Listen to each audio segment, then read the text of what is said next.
আসসালামু আলাইকুম। প্রতিদিনের মতো আমার সকল প্রিয় আপু ভাইয়াদেরকে স্বাগতম জানাচ্ছি আমার এই ছোট চ্যানেলের নতুন আরও একটি ডেইলি ব্লগ দেখার জন্য। আশা করছি যে যেখান থেকে বসে আমার এই আজকের নতুন ভিডিওটি দেখছেন সবাই খুব ভালো আছেন, আলহামদুলিল্লাহ। সকালবেলায় ভিডিওটি শুরু করে দিলাম। আমি তো খুব সকালে নাস্তা রেডি করে নিচ্ছিলাম, আর আপনাদের ভাইয়া খামারে এসে তারপর এই কবুতরের খামারটা পরিষ্কার করে নিয়েছে, আর বাজার থেকে ওদের জন্য খাবারের এই কাঠের পাত্রটা বানিয়ে নিয়ে এসেছে, আর সেটাই করেই ওদেরকে খেতে দিয়ে দিয়েছে, আর ওদেরকে পানি চেঞ্জ করে দিয়েছে।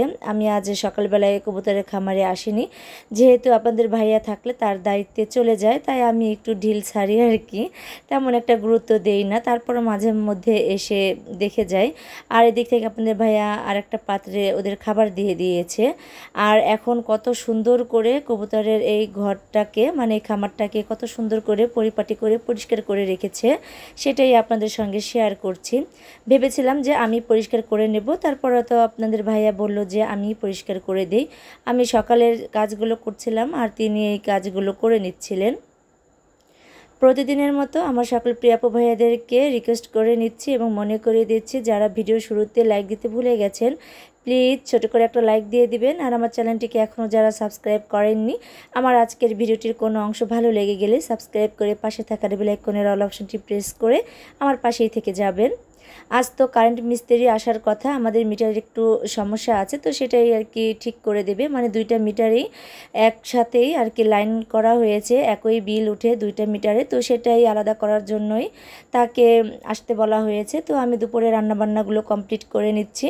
এখানে আমি ভাত বসিয়ে দিয়েছি, মাছ ভিজিয়ে নিয়েছি, আর পটলের খোসা আমি ভিজিয়ে রেখেছি, আমি ভর্তা করে নেব, আর পটল আলু দিয়ে আমি মাছ রান্না করে নেব। এখানে আমার রান্নাবান্নাগুলো কমপ্লিট করা হয়ে গেছে।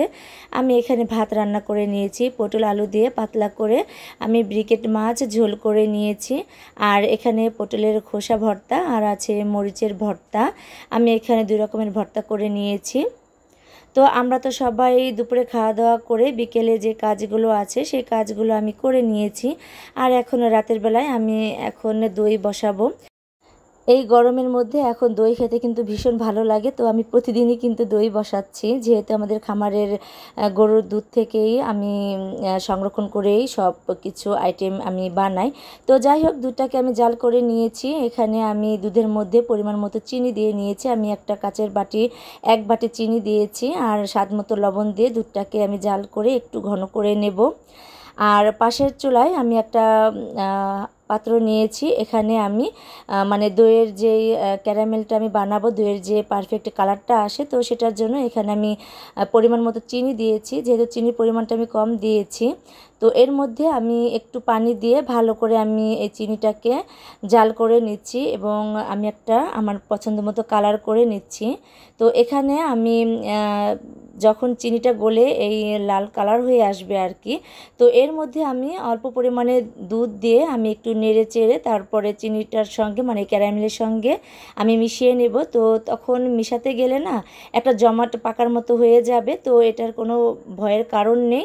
যখন আপনি জাল করবেন অনবরত নেড়ে যাবেন তখন এটা গলে যাবে আর কি। এরপর তো আমি দুধ জাল করাটা দিয়ে দিচ্ছি, যদিও আমি ভালো দই বানাতে পারি না, তো যতটুকু পারি ততটুকুই শেয়ার করছি। আমার অন্যান্য আপুদেরকে দেখেছি অনেক ভালো দই বানাতে পারে, তো আমি যেভাবে বানাই সেটাই শেয়ার করছি। সোহান খান আইডি থেকে এক আপু অথবা ভাইয়া হবে আর কি, আমার কাছে দইয়ের রেসিপিটা দেখতে চেয়েছেন, তো আমি যেভাবে বানাই সেটাই শেয়ার করছি। তো আমার দুধ জাল করা হয়ে গেছে, আমি তো ঠান্ডা করে কুসুম গরম করে নিয়েছি, মানে কুসুম গরম থাকা অবস্থায় আমি একটা আঙুল দিয়ে দেখেছি যে আমার আঙুলটা কতটুকু পরিমাণে সহ্য করা যায়, ঠিক ততটুকু পরিমাণে আমি ঠান্ডা করে নিয়েছি।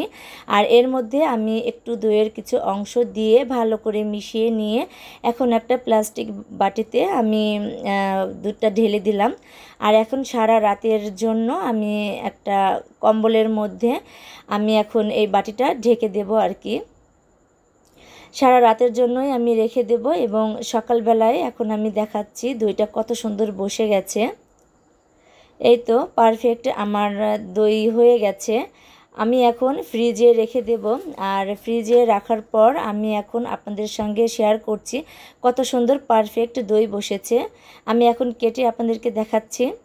যদি কোনো ভিডিওতে ভুল হয়ে থাকে বা ভুল কিছু বলে থাকি প্লিজ ক্ষমাসুন্দর দৃষ্টিতে দেখবেন। আজ আমি এখানেই বিদায় নিচ্ছি। কেমন লাগলো অবশ্যই কমেন্ট করে জানাবেন। সবাই ভালো থাকবেন। আসসালামু আলাইকুম।